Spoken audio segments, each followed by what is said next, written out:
денсаулық сақтау саласындағы байланыс қазіргі уақытта өзекті болып келеді. Себебі Қытай мемлекеті профилактикалық медицина саласында алдыңғы қатарлардағы мемлекеттер қатарына жатады.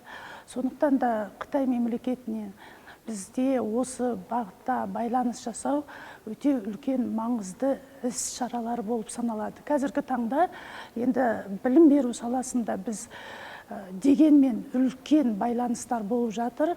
Оның ішінде бағыттарымен байланыстарымыз кең ауқымда жүргізіліп жатыр, ал денсаулық сақтау саласында кішкене артта қалып келіп отырмыз. Соның ішінде қазіргі таңда мемлекеттеріміздің арасында өте үлкен байланыстар енді қалыптасып келіп жатыр. Оның ішінде мемлекеттік мекемелер немесе мемлекеттік емес денсаулық сақтау мекемелері өздері тікелей қарым-қатынасқа түсіп, жаңағы Қытай елімен немесе Қытай мемлекетіндегі денсаулық сақтау мекемелерімен тікелей байланыс арқылы біздің денсаулық сақтау жүйесін өзгерістер енгізуге бағытталған. Соның ішінде вакцинация мәселесі, өйткені Қытай мемлекеті вакцинация жүргізу бойынша алдыңғы қатарлы мемлекеттерге жатады.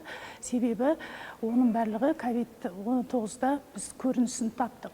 Екінші мәселе жаңа технологияларды қолдану. Денсаулық сақтау саласындағы жаңа технологиялардың ішінде сол Қытай мемлекетінің жаңадан шығарып жатқан технологияларын біздің Қазақстанның денсаулық сақтау жүйесіне енгізу мәселелері қарастырып отыр.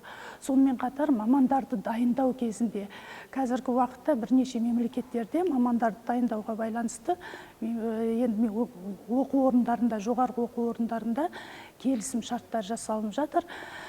Соның ішінде медициналық лаборатория құрылып жатыр. Сол келісім шарт негізінде медициналық лабораторияда зерттеулер жүргізіледі.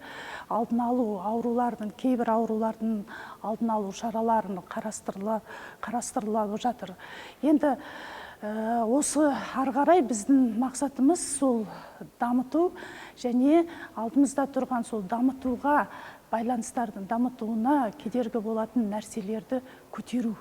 Қандай жағдайлар бізде қатынастарға, байланыстарға кедергі болып жатыр. Өйткені екі мемлекеттің арасында дегенмен көптеген байланыстар, экономика тұрғыдан байланыстар көпте, ол денсаулық сақтау бағытындағы байланыс, ол біздің елімізге де үлкен бір жаңа серпін береді деп ойлаймын.